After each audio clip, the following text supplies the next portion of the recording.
Berbicara mengenai sejarah Indonesia, tidak lepas daripada membahas perjalanan sejarah dengan rentang waktu yang sangat panjang, yang dapat dikelompokkan menjadi 5 era, yaitu era prakolonial, yakni munculnya kerajaan-kerajaan Hindu, Buddha, dan Islam di Jawa, Sumatera, dan Kalimantan yang terutama mengandalkan perdagangan.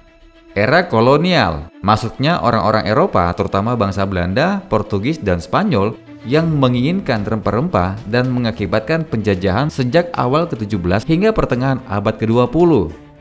Era kemerdekaan awal, yakni era pasca proklamasi kemerdekaan Indonesia tahun 1945 sampai dengan jatuhnya Soekarno pada tahun 1966.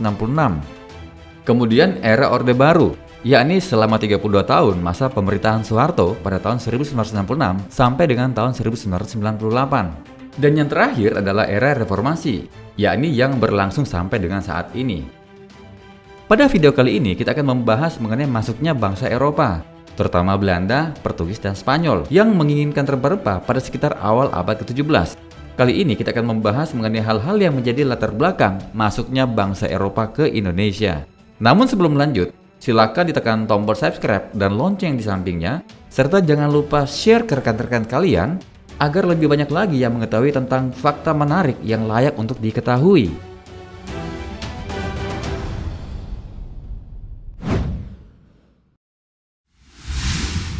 Gold Glory Gospel.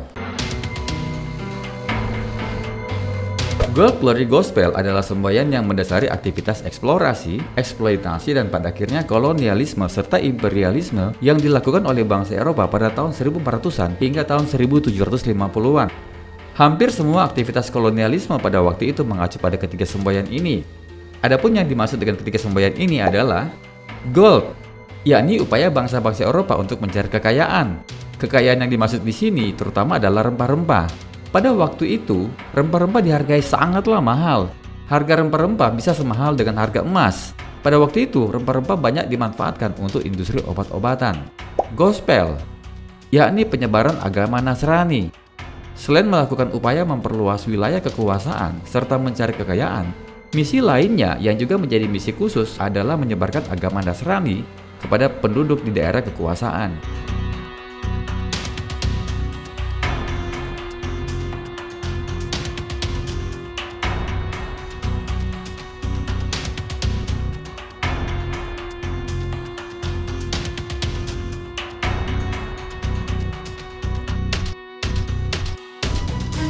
Misi ini adalah misi suci yang harus dilaksanakan ke seluruh dunia yang dipelopori oleh bangsa Portugis.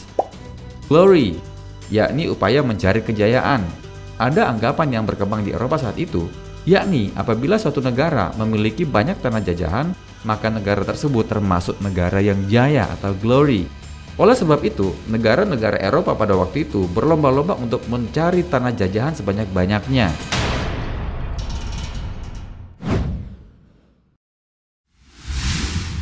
Perkembangan ilmu pengetahuan.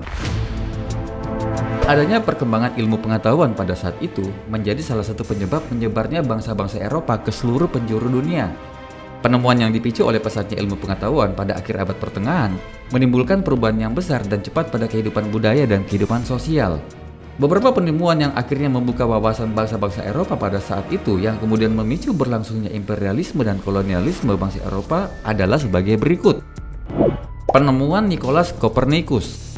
Nicolaus Copernicus berhasil menemukan teori heliosentrik di mana helios adalah matahari dan sentrum adalah pusat, yang artinya tata surya ini berpusat pada matahari. And the Earth has more than one motion. Besides orbiting the sun, it also rotates around an axis. Though heliocentrism would eventually be supported and widely accepted, it was completely contradictory to the accepted view of the time, called the model of the solar system community. Copernicus' theories have been supported since the 17th century. Many branches of physical science and mathematics, such as the physics of astronomy and calculus. Teori heliosentris ini membantah teori lama yang bersifat geosentris, di mana geos adalah bumi dan sentrum adalah pusat, yang melahirkan pandangan bahwa bumi ini datar seperti meja.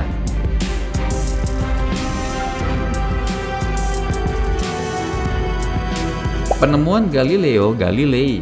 Galileo Galilei kemudian mempertegas teori heliosentrik. Karya cipta Galileo Galilei berupa teleskop yang dapat mempelajari gugusan bintang.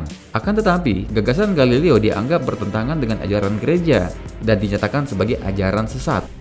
Penemuan yang akhirnya menciptakan teori Kopernikus dan Galileo telah mengubah pandangan masyarakat Eropa tentang keberadaan bumi bulat dan keberadaan tata surya, di mana matahari menjadi pusat tata surya. Pencerahan akibat teori ini akhirnya mendorong orang-orang Eropa untuk mengarungi lautan mencari daerah baru. Adanya buku karangan Marco Polo yang berjudul Imago Mundi atau Citra Dunia dan Il Millennio atau Sejuta Keajaiban, di mana kedua buku ini mengisahkan tentang kejayaan yang melimpah di negeri timur, yakni China dan Jepang. Kekayaan itu berupa emas, perak, dan sutra. Cerita yang terkandung dalam buku tulisan Marco Polo ini akhirnya semakin mendorong keinginan orang-orang Eropa untuk mengarungi samudera.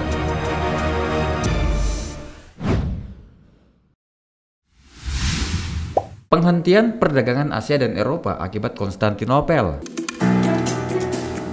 Pada awalnya, aktivitas perdagangan di daerah Laut Tengah sangatlah ramai. Namun, aktivitas ini harus terganggu selama dan setelah berlangsungnya Perang Salib, yakni pada periode tahun 1096 sampai dengan 1291 Masehi.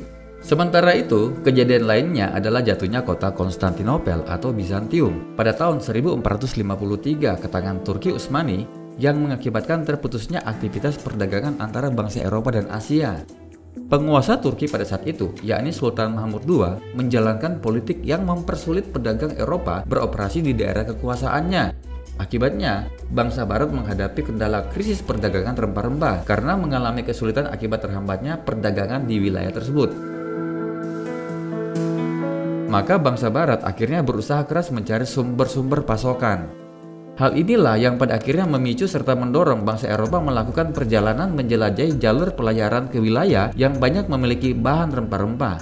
Namun, seiring dengan berjalannya waktu, mereka tidak hanya melakukan aktivitas perdagang, namun juga menguasai negara-negara yang menjadi sumber rempah-rempah tersebut.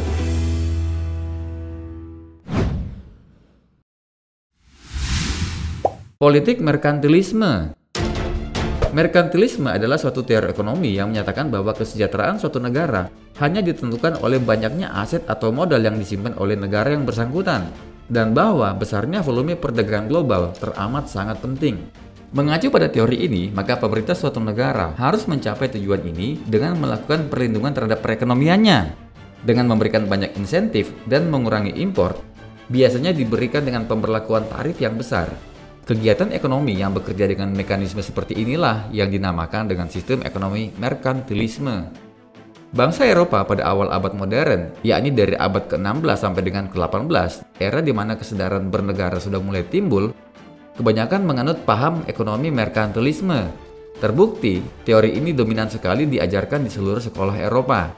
Pada prakteknya, teori ini memicu intervensi suatu negara dalam mengatur perekonomian, yang kemudian melahirkan paham kapitalisme. Namun, seiring dengan perkembangan peradaban dunia, sistem ekonomi merkantilisme mulai menghilang pada abad ke-18. Seiring dengan munculnya teori ekonomi baru yang diajukan oleh Adam Smith dalam bukunya The Wealth of Nations. Juga ketiga sistem ekonomi baru ini diadopsi oleh Inggris yang pada saat itu merupakan negara industri terbesar di dunia yang sangat berpengaruh. Nah sobat, itulah fakta menarik yang dapat kami sampaikan. Nantikan selanjutnya fakta-fakta menarik dari Kamus Fakta.